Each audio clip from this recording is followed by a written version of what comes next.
বিষের জ্বালাই তেজয়ে প্রাণ রে গানে বিষের জ্বালায় কোন অপরাধ করি নাই প্রভু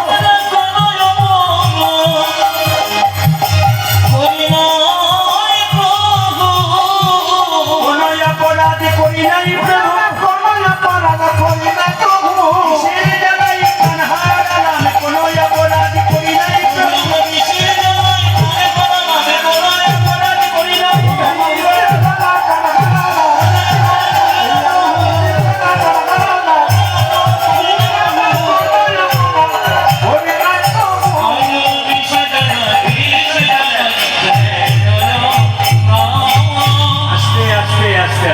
এইদিকে মাইরা যে সাপটাকে দেখছেন উনি একজন ভক্ত।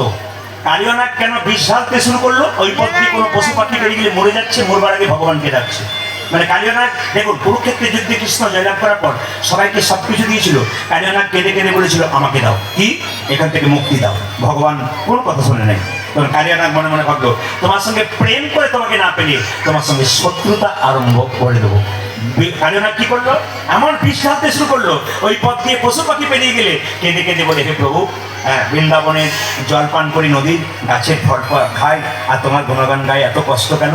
যখনই তারা এইভাবে ডাকবে ভগবান এখানে ছুটে আসবে, আর ছুটে এলে আমিও ভগবানের চরণ পাবো। তাহলে কালিয়ানাগ কত ভক্ত দেখুন, যেগুলো শত্রুতা করে পাবো যদি বন্ধুত্ব করে না পাই, যদি প্রেম দিয়ে না পাই।